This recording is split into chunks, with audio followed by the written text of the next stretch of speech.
तो हेलो साथियों, नमस्कार। आज हम पहुंच चुके हैं कुतुब कॉम्प्लेक्स में। कुतुब कॉम्प्लेक्स के बारे में हम थोड़ी सी चर्चा करेंगे और आपसे हम बताएंगे कि इसका स्ट्रक्चर कैसा है और गुलाम वंशकों के द्वारा यहाँ पर जो निर्माण कराया गया तो उसके बारे में बात करेंगे।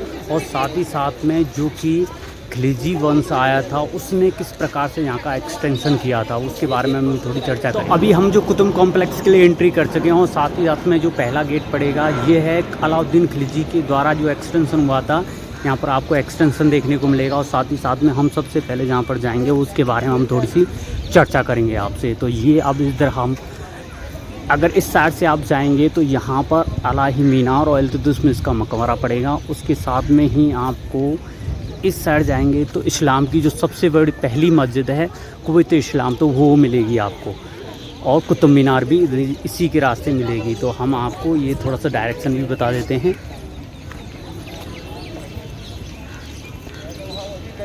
अब ये मेन जो कि रास्ता जाता है वो कुतुब मीनार के लिए है।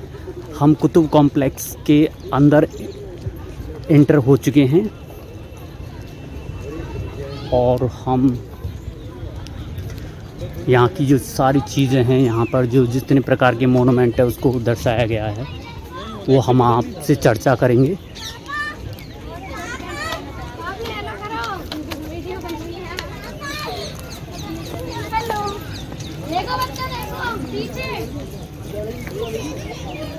तो आप देख सकते हैं कि ये यहाँ का स्ट्रक्चर दे दिया जैसे एंटर होंगे आप।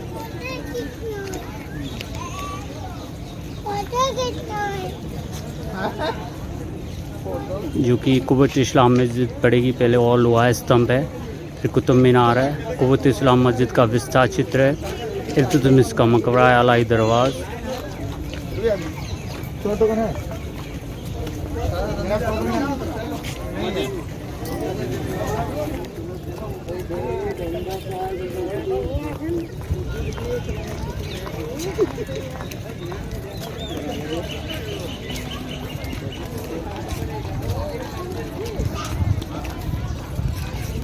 अब हम सीधे एंटर होंगे कुव्वत इस्लाम मस्जिद में, जो कि हिंदुस्तान की सबसे पहली मस्जिद बताई जाती है।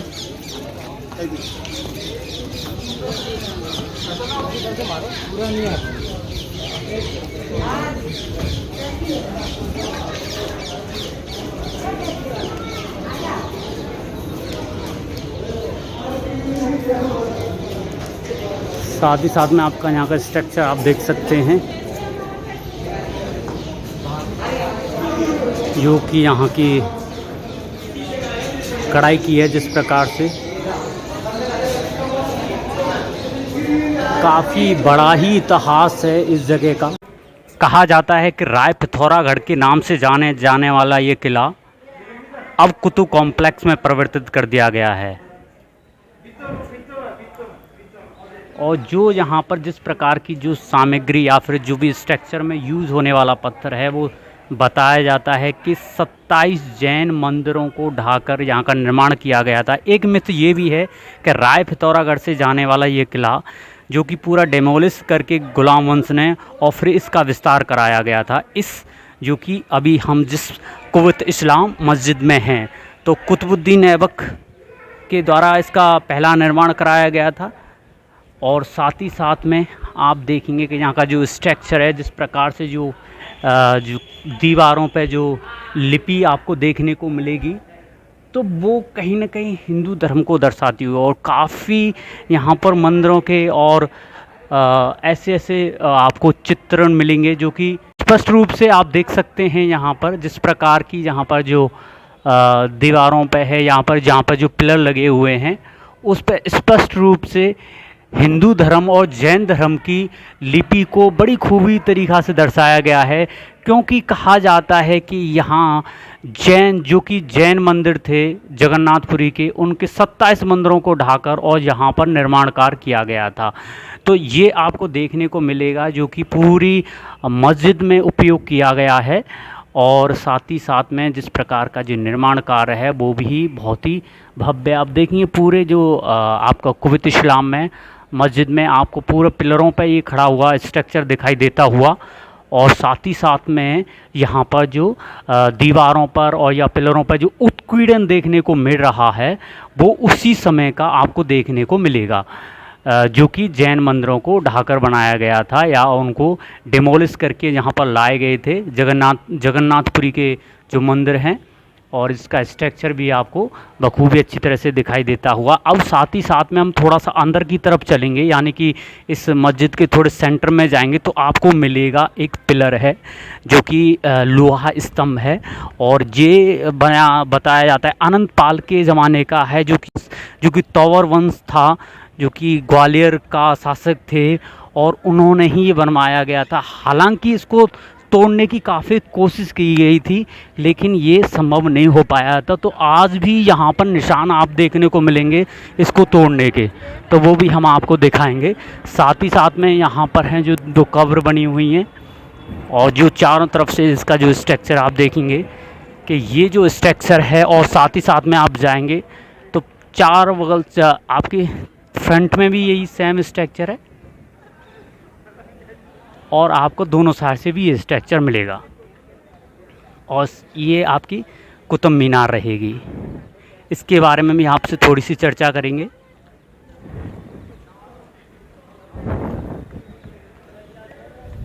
और ये साथी जो कि पिलर देख रहे हैं, लोहा स्तंभ, जो कि अनंत पाल के द्वारा यहाँ पर स्थापित किया गया था, और इसको तोड़ने की काफ़ी कोशिशें की गई थी। अभी हम आपके बारे में थोड़ी सी चर्चा करें तो यहाँ पर भी कुछ संस्कृत भाषाओं में ऐसा यहाँ पर उत्कीर्णन किया गया है इस लोहे पर, तो आप स्पष्ट रूप से देख सकते हैं, और मैं थोड़ा जूम करके दिखाता हूँ। और साथ ही साथ में यहाँ पर इसको जिस प्रकार से जो बताया है, स्मिथ के द्वारा यहाँ पर ऐसा प्रहार किया गया था कि इसको तोड़ने का भी काम किया गया था, लेकिन ये नहीं टूटा गया था। तो देख सकते हैं यहाँ पर निशान बना हुआ है, स्पष्ट रूप से आप देख सकते हैं यहाँ पर निशान बना हुआ है।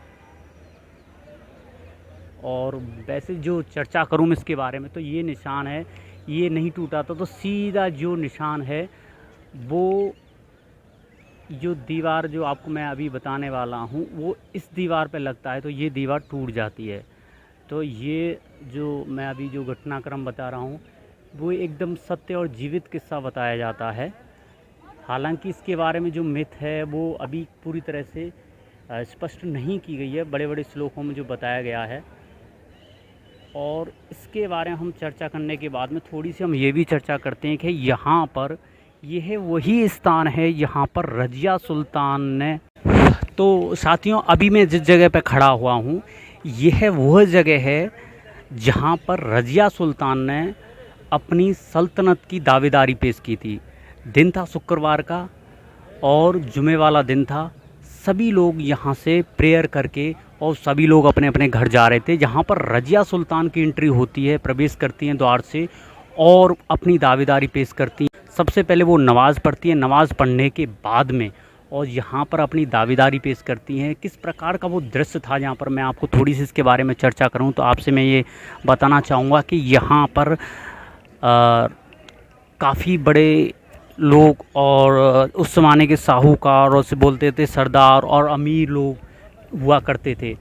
तो उस समय पर यहाँ पर सभी लोग प्रेयर करने आए थे और रज़िया सुल्तान यहाँ पर लाल वस्त्र पहनकर और नमाज़ पढ़ने के बाद में और यहाँ पर जहाँ के जो उस समय का दिल्ली का सल्तनत था उस रुकमुद्दीन फ़िरोज़ शाह जो कि इल्तुतमिश का बेटा था उसको गद्दी दी जाती है। और रज़िया सुल्तान यहाँ पर कहती हैं कि ये मेरे साथ नाइंसाफ़ी हुई है और मुझे दिल्ली का सुल्तान नहीं बनाकर।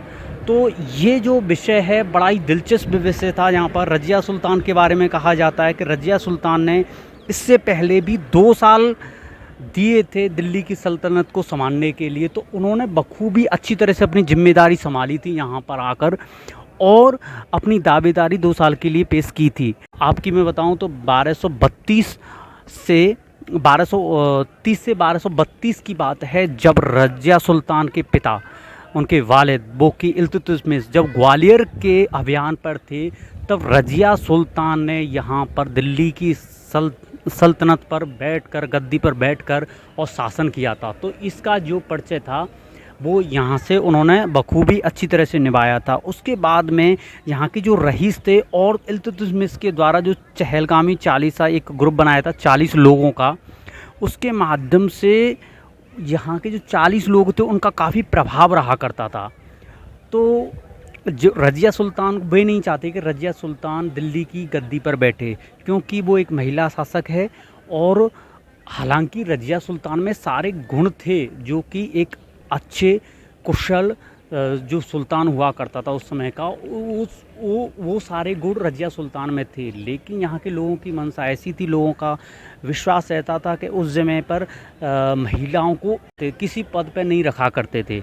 लेकिन ऐसी परिस्थिति थी कि वो रज़िया सुल्तान यहाँ पर आती हैं, अपनी दावेदारी पेश करती हैं, और यहाँ पर लोगों का हजूम था। लोगों का हजूम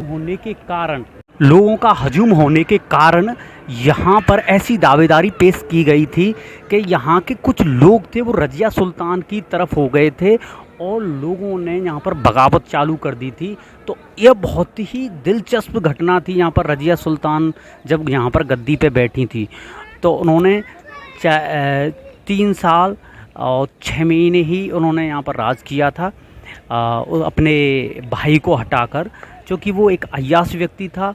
उसका कोई भी दिलचस्पी नहीं थी राज करने में, सिर्फ़ और सिर्फ एक मोहरा बनाया गया था जो तुर्कान चहलगामी चालीसा के माध्यम से। लेकिन यहाँ पर जो अच्छी जो शासक थी वो रज़िया सुल्तान थी, लेकिन उसमें एक ही कमी थी कि वो महिला शासक थी। तो ये बात वहाँ उस ज़माने पर अमीर वर्गों या फिर जो कि तुर्कानी चहलगामी चालीसा के जो 40 थे व्यक्ति थे, उनको ये बात हजम नहीं हुई। इसलिए यहाँ पर इस प्रकार की षड्यंत्र रचा गया, तो रज़िया सुल्तान को गद्दी से हटा दिया गया था। एक बात वहाँ पर ये भी जोड़ूंगा कि घुड़सवारों के जो उस समय प्रधानमंत्री हुआ करते थे, या फिर उसके अध्यक्ष, घुड़सवारों के जो अध्यक्ष रहा करते थे वो थे जामिल याकूब। तो उसके साथ भी प्रेम संबंध होने के कारण ये भी बताया जाता है कि रज़िया सुल्तान ये गद्दी उसे छोड़नी पड़ी थी, या फिर तो जो तुर्की थे, वो तुर्की वर्ग के लोग थे, वो काफ़ी नाराज़ हो गए थे इस बात पर कि एक व्यक्ति जो कि तुर्की नहीं है और उससे रज़िया सुल्तान के संबंध हैं, प्रेम संबंध हैं, तो वो भी एक बहुत बड़ी बात हुआ करती थी। तो ये जो रज़िया सुल्तान का घटनाक्रम रहा है यहाँ पर, जिस प्रकार से उन्होंने गद्दी ली थी, वो आप देख सकते हैं कितना दिलचस्प था यहाँ पर, और यही वो स्थान है। अभी यहाँ का जो स्ट्रक्चर देख रहे हैं आप,